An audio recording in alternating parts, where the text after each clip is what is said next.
what can I do? What was my purpose of surviving is what I Mm-hmm. struggled Mm-hmm. with for a long time. And Mm-hmm. now I know, I mean, this is my purpose, Mm-hmm. sharing stories, allowing me to give my platform to you to share your most incredible story. And so I think it is about finding a purpose, and advocating. I mean, we are shifting to advocating. Would zip their lips about is I get tired of them hammering on or implying that post-traumatic stress disorder is ruinous, that once you got it, oh my God, your life is in the toilet. First of all, I like this concept that I read in a book called Relentless Courage. It was written by Sergey. He's a cop that went through horrible treatment, not only from his days doing cop work, but treatment that he got from his cop culture as a result of having PTSD. And he would like to see it redefined as post-traumatic stress injury. And I like that idea because it emphasizes this is something that happened to us. It's external from us. We weren't born with it. It's not a personality flaw. It's nothing we invited. It came out of the blue. And we did the best they could with what we were dealt with. And it's a trauma. And trauma is a word that we toss around way too frequently these days. And I think trauma should be defined as a life altering event like what you went through. And that's why there is no closure. So I like the concept of post traumatic injury, and I wish psychologists would adopt that. There is, if you haven't heard about it, you may have, two researchers by the name of Calhoun and Tedeschi. Back in the 80s, early 90s, they started writing about post traumatic growth. And we don't talk enough about that, but that is they found that 60% of people that they looked into who had PTSD from a number of reasons, it could be from military service, it could be physical attack, whatever. 60% of people did not have ongoing symptoms of PTSD after the fact if they found a purpose, if they found a meaning to what they'd been through, and if they were able to stop and marvel in their resiliency because they realize it's not an even playing field. I am not like other people. I now have one hand tied behind my back, but I'm still going to move forward. And he found that post traumatic growth can occur where people have an increase in self confidence. They have in depth ability to relate to other people who've been through trauma comparing to prior before their own trauma.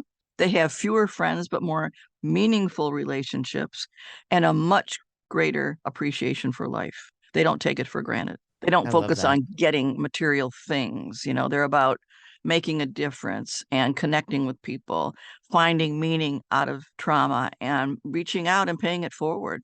And I don't think we talk enough about that. And I wish psychology would pick up the ball on that and say, we've talked to PTSD in the ground. Let's talk about PTG and get on with it, which is why I like to talk about it. We're going to look more into that. Absolutely. I was going to say, I couldn't agree more with I couldn't everything that agree you were more. just saying about PTG. Absolutely. Let's talk about that. Let's have that be part of the conversation. Yes. Exactly. Give people hope. Exactly. Yeah, Jane, when was the last time you've sort of had a anxiety attack or something related to your PTSD? It's funny you should ask that because if you had asked me that a month ago, I would have said decades. But a month ago, for reasons which I cannot explain, except I've been working on a manuscript that might have something to do with it, I woke up from a nightmare about John Carl Fry coming after me. And it was very real. Now he's dead. He's not coming after me. He died in prison. But it was like a reminder to me. It's like, don't get too smug. You still got some aftermath going on there. It's never completely gone, but I would say that, and then I still have to consciously work at how do I say this. I used to love baseball, but my husband was murdered with a baseball bat, and I still have to quell my reaction to the sound of baseball. Like if I go into a restaurant where I don't expect the monitors to be on and it'll be a baseball game, and as I walk in the restaurant, the announcer says something about the crack of the bat, or I hear the crack of it just takes my wind away. And those kind of triggers I don't think will ever be gone. Now, they don't develop into full-blown panic attacks anymore, but it's just like, it's that again, But I've done a lot of work to have it to be in control and not let it control me. But I, at the same time, don't want to ignore the possibility that it still doesn't have some scars in there. I can understand the anger. I was real angry about my attack and what he did to me, and then finding out what he did to others. Yeah, and my baby. Were you able to eventually let go of some of that anger? Yeah, I did. I mean, it was irrational. I got to the point where I go, this is stupid. I go into a grocery store and I would be angry that they only sold loaves of bread big enough for families. I'm like, well, not everybody's got a partner. Why do they sell loaves for one person? Why do they sell loaves for more than for family size, Or somebody opened the door for me. I'm like, I think I'm weak. I was looking for things to get angry about. And finally, after I did my travels internationally and I started on this gratitude thing, I stopped myself and I said, I've got to let go of that because I have so much to be grateful for. Not the least of which is I didn't get murdered. They may have tried. I have every reason to believe they were near my house because I found cigarette butts outside my window. This is about 2 weeks before he was murdered. And it had been raining for days. And I was getting ready for my parents. They were going to come visit later in the summer. And I was out there pruning and cleaning up the yard. And I found 3 dry cigarette butts after days of rain in a place that no pedestrian could have been. Somebody'd have to go out of their way to be in that spot. And I'm like, that's weird. And I didn't know what to make of it. I hadn't connected it because I didn't know what he was up to at that point. Looking back on it, I'm like, We also had a lot of hang-up calls, which I didn't know meant anything, except I noticed a guy always sounded the same on the other side of the phone. He always sounded drunk and like he had a Southern accent. Well, John Carl Fry's from Tennessee, and he was high all the time. So it probably was him. And then it got to the point where my husband would dash for the phone if it rang at 1 a.m. and insist on answering it, ostensibly so I wouldn't have to be bothered by it. But I think now he was just trying to intervene and make sure I didn't get the call. I didn't figure it out. So I could have been gone with him. And once I took stock, once I got all that information and I did my traveling and I physically got fit, I stopped and I started looking at it like, look, he paid the ultimate price. I didn't. Were you angry with him, with your husband? Oh, yeah. Oh, definitely. Had he survived, I would have left him in a heartbeat.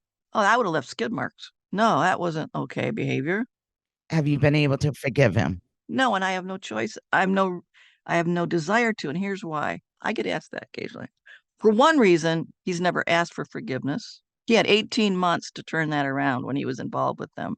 Never once did he come to me and say, you know what, I screwed up and I need your forgiveness for what he didn't do that. Number two, I don't buy this stuff that you do it for yourself. And here's why. I think that I don't agree that lack of forgiveness inevitably leads to bitterness and anger. I think there's a third alternative. I think it can, but I think the third alternative is indifference. And that's what I have tried to work towards, indifference. He's in my rear view. I have moved away. I have grown away. I have succeeded all odds in terms of where I would be at this point in my life.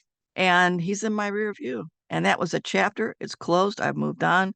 And he paid the ultimate price. I liken it to the situation that many American Indian tribes used to use back in the day. If an Indian chief, this is in the Sioux, for example, the Sioux, if an Indian chief committed a homicide, which is totally not okay, because that was considered a crime against the creator, the penalty was that the other 5 nations would come together on the spot where the murder occurred, where the chief who had done the murder was going to be, and they would literally strip him of his chiefdom, turn their backs on him, and would never speak his name again. He was a non-person at that point. He had no rights to any privileges. His name was never to be brought up again in the tribe. He was erased from their history. And that's the position I take. And that's why I don't forgive, because he didn't earn it. He didn't earn my forgiveness. And I'm not about to extend it. No, that's not even, no, I'm not even going to entertain that as a possibility. Well, I've also been encouraged over the years that I needed to forgive. And I felt the same way. Okay, for one, who do I forgive? Because my attacker has never been identified. 2, why am I going to forgive him for something that he's probably felt no remorse for what he did to me? And I couldn't really understand that concept until I heard the wonderful Oprah Winfrey show one day. And her definition of forgiveness was forgiving a situation that you had no control over. It's a much more detailed paraphrase that she uses. But once I heard her talk about that, I was like, I can do that. I can forgive the my attack in this situation I had no control over, because I did in certain ways blame myself for being so naive and put myself in that situation. But once I forgave, it was rather freeing. And I feel the same way. He's a non-person. Once I moved on, it's in my rear view, and I worked at indifference. I feel free from it. Yeah, I was able to really move forward quite a bit. I look at forgiveness as it's traditionally expected of crime victims like this. It would be like if somebody broke into your house and stole stuff, and a neighbor came along and said, "So, how are you and the burglar getting along now? Getting along any better?" Yeah. You know, I just think, first of all, it's up to only the person in the situation to decide that it should never be pushed on anybody. And secondly, that many of the people who push that have never been in your shoes and never will be. And I think it makes them feel better. If they think you're at peace, you have forgiven, then they feel better. You're doing it to make other people feel better. And I don't care about other people feeling better. What I care about is using that situation for fuel to help other people, to push the message forward, to take it and learn as much as I possibly can about that situation for future use. It was and as you explained in your own situation, it was a turning point in my life. Had it not been for that awful situation, I wouldn't be who I am today. It was a blessing in disguise. And not that I wish it on anybody, not that I would want to go through it again, but because it did happen, I just made myself a promise very, very early on, like within 6 months of it happening. And I finally got alone to myself to think. I finally thought to myself, somehow, some way, I'm going to make good come out of this. I have no idea what that's going to look like, how long it's going to take, what I'm going to do with this. I just know this for sure. They've gotten all they're going to get from me. They've gotten my house, my health, my money, my fertility, my privacy, my husband, my business. That's it. I'm not giving them my mental health too. I'm drawing a thick line here, and now it's up to me. And so what can I do from this day forward, little by little, gradually, to figure out how I can make lemonade out of lemons? That's the only choice I saw. I thought, because if I don't do that, they win. If I don't do that, I'll be a statistic. I'll be a victim. And I ain't settling for that. Nope. I agree totally. I agree. Let's talk about what you're doing now. Okay. Makes my husband tired to hear me talk about it. He always asks me, when are you going to retire? When are you going to retire? Because I'm 72. I have to give up triathlons because I have cancer, but I'm sorry. and the treatment gave me really brittle bones, so I can't run anymore. But I have the podcast, Domino Effect of Murder, where there are amazing people that come on and willing to share their stories and what they've done and how they've addressed their own wounds. And they're just phenomenal people. So I've got that. And I only put it out twice a month because because I'm still working too, 2 jobs. My work is from home as a psychologist. I work for the federal government. It's a really boring job, but it pays the bills. So I'm still doing that. I got my podcast and I've written 2 books. The first one is, for better lack of a word, it's a true crime memoir, and it talks about what happened. And I wanted to write it to give hope to other homicide survivors. Like, if I do this, you can do this. I'm not anybody special. I don't have tons of money. I'm not wealthy. I'm not celebrity. And then I sat on that for years, and I wasn't satisfied because, like you were saying a few minutes back when you said after you were attacked, it's like, what do I do now? There's no book on this, right? And I thought, there's no book on this. There's got to be a book on this. I've got to write a book about what do you do. So I put my energies into that, and I kept trying to whittle it down, and it ended up being 450 pages. It could have been 2 volumes, but I started with at the beginning, and I went through it longitudinally. It's like starting with the death notification, what friends can do in the first 48 hours, dealing with the media, planning a funeral, dealing with the investigation, on down through all the things you got to go through to well down into parole, probation, and advocacy work. So it's about 22 chapters long. And I had the help of 18 advocates help me in certain areas. Because like for example, I have a chapter on being wrongfully convicted. Well, I'm not an attorney, so I don't want to give lawyer advice, right? So I had the most amazing people that would say, yeah, you can quote me on that. I called this defense attorney, well known for this, in Chicago, didn't know me from Adam, told him what I was doing. And I said, I need 5 minutes of your time. I want to read a list of things people should do if they're ever getting buttonholed for the murder of a family member that they did not do. What should they do, not do? Can I just read those items to you and see if you agree? And he goes, yeah, all right. He didn't even charge me. So I read all the list. And he goes, I would only add this one item. And I said, can I quote you on that? He goes, absolutely. Sweet. So then I got another chapter on how to get your house ready for sale and probate, because often you do have to move, either because of safety reasons or you can't afford it or whatever. Well, I have a good friend who's in the construction business. And I said, would you read this chapter on how to shut down a house if it's in probate for 6 months? How do you keep it? Because you have to keep it going. You can't just let it go to ruin. You have to, how do you button it up for the winter in a cold, cold climate without pipes freezing, or vice versa in a hot, humid climate in Florida? How do you keep it going, and what kind of things should you think about? Because I wouldn't know all the ramifications.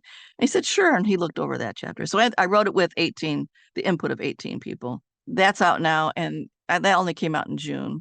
And like I said, it's longer than I expected it to be, but I wrote it so that each chapter can stand on its own, because not everybody needs every chapter. For example, there's a chapter on crime scene cleanup. Well, not every homicide happens under a person's roof, so they can skip that chapter. But if it does happen under your roof, that's an important chapter to read, because I don't like crime scene cleanup companies taking advantage of people, and they do. What they do is they'll take before and after crime scene videos and put them on the internet and make extra money off of your misery without you even knowing it. That's how to stop. And the way to get that to stop is only, and I'll put a plug in for this, if you're in that situation and you have a crime scene cleanup, or a hoarding situation for that matter, in your home, only get a company that is recommended by the American Biorecovery Association. They can even help with international referrals, because they forbid that kind of crap. So I had a chapter on that. It's awful. And there's a lawsuit in Florida on that, which I hope they win. A woman whose husband committed suicide, and her twin sons ran across the video on TikTok of their father's suicide scene. Yeah. So I cover stuff that might be applicable to everybody, and some that won't be. Like there's a chapter on grief in children. Well, if you don't have children, that's not going to be applicable. So you can skip that chapter. So it ended up being a lot longer than I wanted it to be, but I kept trying really hard to pare it down. And I have in there a lot of resources for homicide survivors. It's about, that part alone is 10 pages. I have books that can be read, videos that can be looked at. There's a chapter on the financial fallout from crime. People don't think about that. The medical bills and the funeral expenses and so forth. So hopefully that'll take off. It's a niche kind of book. It's, not everybody's going to be wanting, it's not ever going to be a bestseller. It's not going to have a wide appeal, but in the right hands of advocates or crime scene cleanup companies that are in the know, it might do well. So that just came out. And the podcast, and I have just speaking engagements, and I'm toying with the idea of a third book, but I haven't gotten into it too deeply yet. What was your first book? The first one's called A Life Divided, and that was out in 2021, I think. And then the next one, the reference book, the long one, it's called What Now? Navigating the Aftermath of Homicide and Suicide. It's all on my website. If anybody just wanted to go there, I try to make it simple. And I have a blog on there that I write every 2 weeks on a different topic.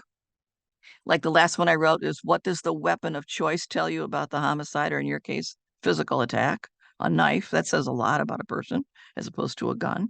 I had a article, the most popular one on there so far has been what to do if you're wrongly convicted of the homicide of a relative, because you want to prevent that situation rather than try to be exonerated after the fact, because that's not likely to happen. So there's a lot of work to be done.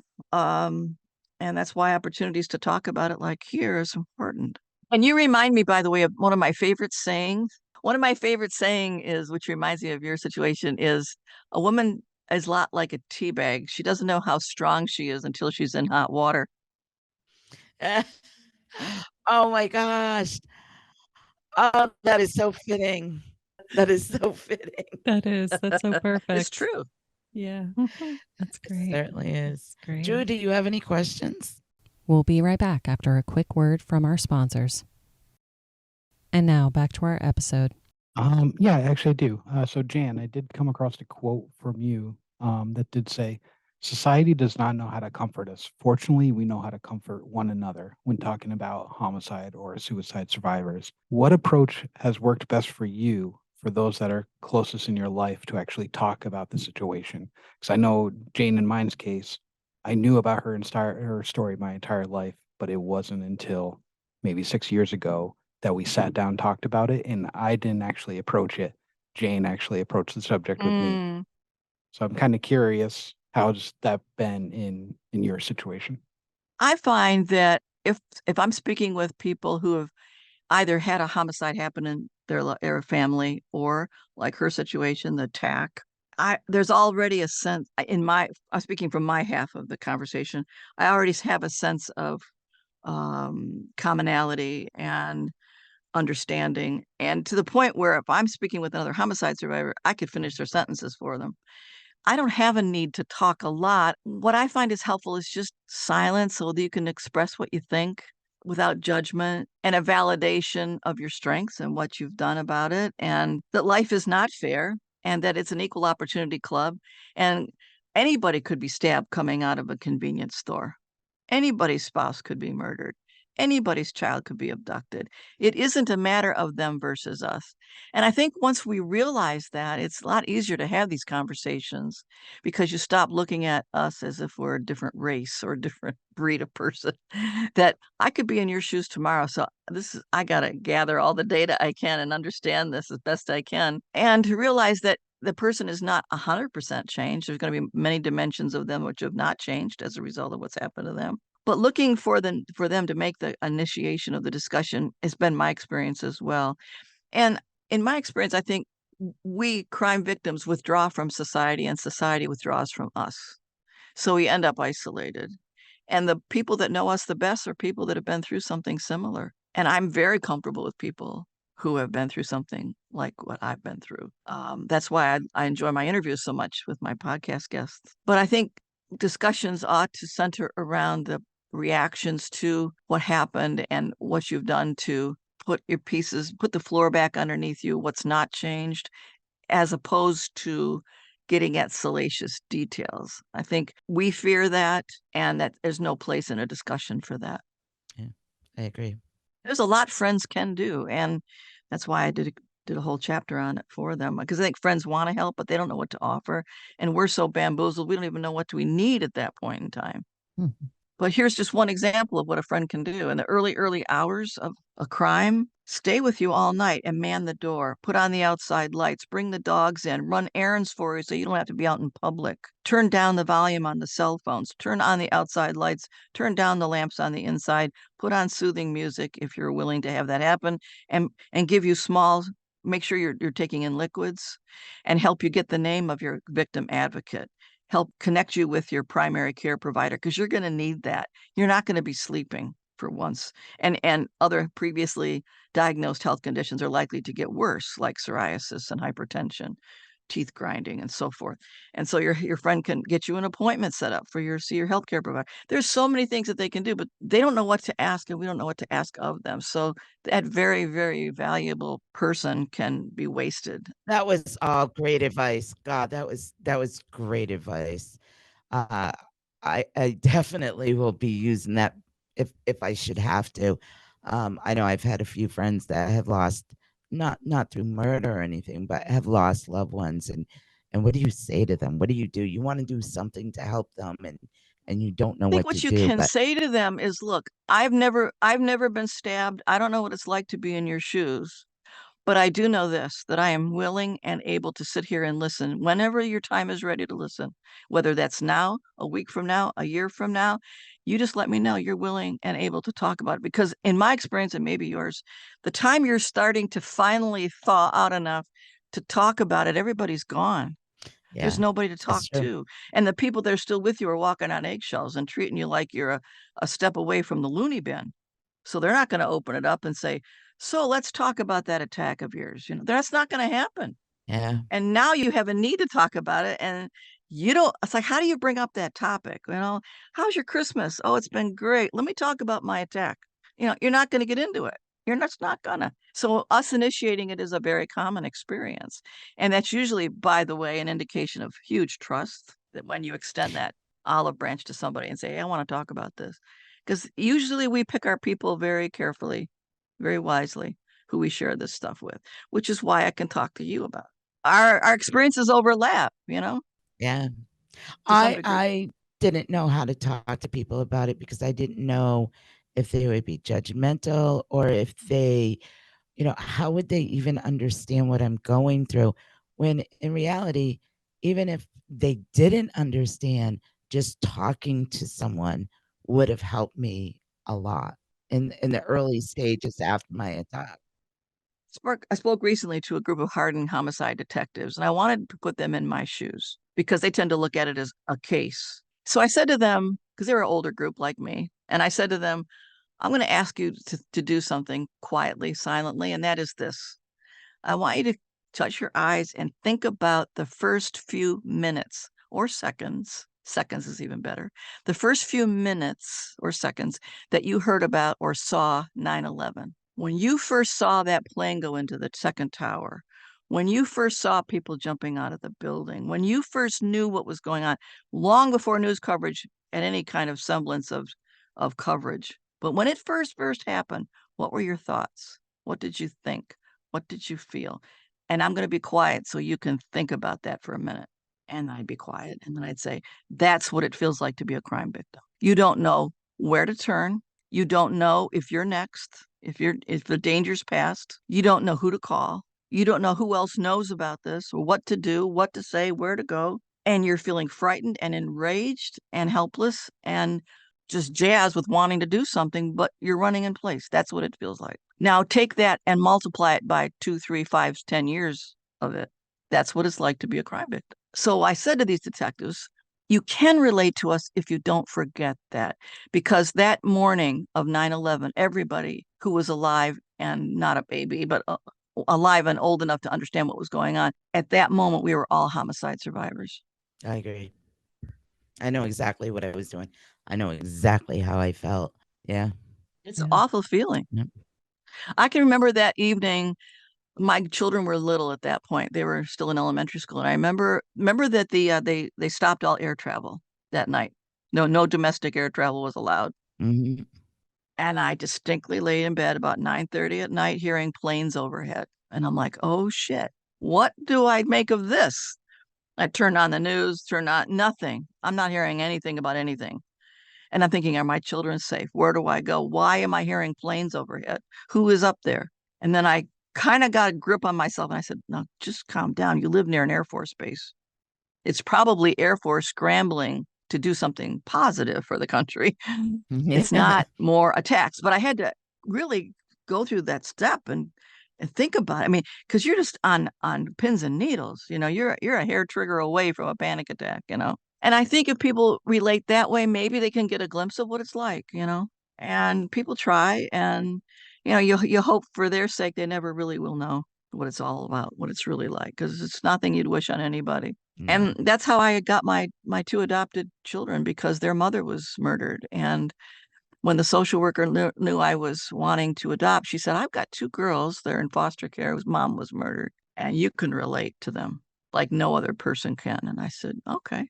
So I said, yeah, let's do this. So we did. Oh, that's wonderful. So it has payoff in ways that, I'm not saying I wanted to go through it or I wish it on anybody. All I'm saying is, since it happened, look for ways that you can repurpose it and pivot it for something positive, because you're going to find there are ways that you can use it for good. You will. It's out there. There's always a need. Yep, that's what we're doing.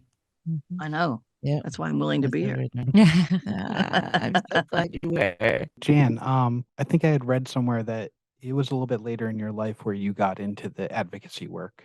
Is that correct? Was it years Much afterwards? later. Yes. And it wasn't until an interaction with another survivor, correct? Mm-hmm. It's just interesting because Jane as well really didn't get into the advocacy work until it was an interaction with another survivor. So it's one of those, why in both of your, or question for both of you. Why do you think it took so long for you guys to have the interactions that brought you into advocacy work? And do you think that is extremely common among other survivors? Jane, you want to go first? I think mine was, well, for the first time, I didn't feel alone. And when I met a survivor, I actually met Kathy Kleiner, which is Ted Bundy's survivor. And it was probably the first time that I did not feel alone. I felt like I completely connected with somebody else. And that's when I realized, you know, there were others out there that have experienced almost similar situations as I. And I really wanted to start advocating and sharing my story to let others know that they are not alone and that, you know, we can advocate together. It's very powerful when that happens. It's like, I would imagine it's very, I've never been in this situation, but I would imagine it's very like being in a country where you don't speak the language and you stumble across somebody who finally speaks your native tongue and you're able to communicate for the first time in a long time with somebody in another country. That's kind of what it feels like to me. It's like, I don't have to explain all this. You get it. You know what it's like. And this happened to me, fortunately, for me, for the question you're asking, only one person have I found has had a similar situation to mine, in that her husband was murdered, but at his funeral, she thought he was a good guy. She thought he was a loyal husband. She thought he was a great father. And at his funeral, while she's sitting in the hearse, two other very pregnant women come in to her life and tell her that the child is his and that they ought to be in the hearse with her. Yeah. That's how she learned about who he really was. Oh. It's this thinking like, you get it. You know what it's like to feel like a doofus. Like, you think he's a good guy and then you find out what? Because when the police were first talking to me, I'm like, they got the wrong guy. He wouldn't do that. They don't know him. He's a fuddy-duddy. He has his nose in a book. He's not out chasing criminals or befriending people from the red light district of Detroit. Well, he was. And it makes you feel like an idiot. And then more so because you're a psychologist. It's like, oh, and you're a psychologist and you don't know what's going on underneath your own roof? Mm-hmm. Yeah.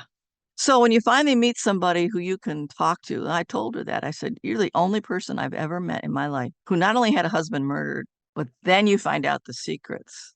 Wow. And she goes, and you're the only person I've ever run across. So we became fast friends, and I met her through the internet. I mean, I met her over because she was doing advocacy work and I heard her story and I contacted her and I went out to meet her. And it was just like this look that she gave me and I probably gave it back to her. It's like, wow, you really get it. It's like what you were saying. There takes away the isolation, I didn't feel judged. Yeah. I felt completely understood and accepted and validated for all that I'd been through, from somebody who had reason to validate it because she knew, she lived it. Mm-hmm. It is, and that's the power of peer groups. I think that's why I advocate more for peer groups than professional mental health care. I'm not saying don't go see a mental health professional, but so few have been trauma informed. And many of them look at you as, oh, this is an interesting case. Let me see what I can learn from you, having you as a patient. That's not what you're there for. You're not there to train them. You're there to be helped, Right. So I have always little kid gloves when I talk about mental health professionals intervening, unless they have had special experiences, because they're not going to get it in their formal training program. No, they might get it in workshops. They might get it through experience. They might get it through volunteer work. So I'm not saying it's not out there, but I think the first thing I would advocate for is peer groups. And if there isn't one in your area, start one. It doesn't have to be in person. I think that's better, but it can be virtual. I have a lot of hesitations with virtual, but it's better than nothing. I mean, one of my concerns about virtual is you don't know who's recording it and who's in the background. And you want to try and stay anonymous and And there's something, it'd be like the difference between if you're on a cruise ship virtually and you're on a cruise ship for real. There's a difference. Nothing like real life, Yeah. But it's not always feasible, particularly in COVID times. And if you live in remote areas in the woods, like some of us are smart enough to do. I live on a farm. I even sleep in the woods in the summer. I have a tent out there. My husband built me a platform. Nice. Last year I had electricity run to it. I sleep out there in the summer. I love it. It's so peaceful. It's wonderful.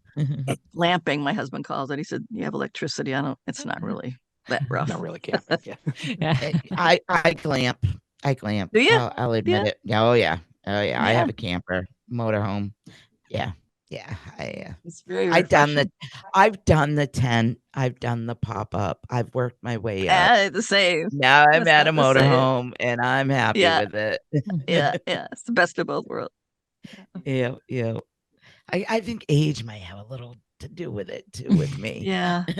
Yeah. My preferences and what's fun have changed over the years. I don't do crowds, and I still want to make all 7 continents, though. I would still love to be able to do that. I've never been to South America or the South Pole, but COVID put a damper in that. Cancer put a damper in that. But I'd like to get back at it and maybe do 2. And then I can say I've been to every continent.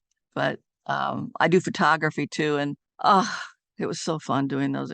I mean, I was way off the beaten path. And when my teenage daughter started acting up, she started turning into a little princess. Like, I don't want anything that's not from Abercrombie and Fitch. I'm like, we're not dealing with princessdom in here, this household. So I took her to Africa under the pretense we're going to go on a safari, which we did. But the main reason we were there is to build trusses for a girls' school and live in a camp without electricity, without running water for 2 weeks. Oh, the stories we had to tell. And we got back home after all that, and I said, so what do you think? What looks a little different? She goes, I love my toilet. I love paved roads. And I can drink the water in the shower. And I thought, how many teenagers does she go to school with who say those things, you know? Yeah. It was life-changing for her too.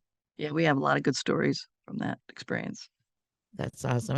It's all about making memories. I make so many memories with my daughter and my granddaughter. It's like we're always on the go and always traveling, always doing this, always doing that. It's like when I should leave this world, I may not have a lot to leave them, but one thing I can leave my daughter and especially my granddaughter is memories. And those are priceless. Anybody can leave things, yeah, but you can't leave memories if you don't make them. Yeah. She'll have plenty of memories, that's for sure.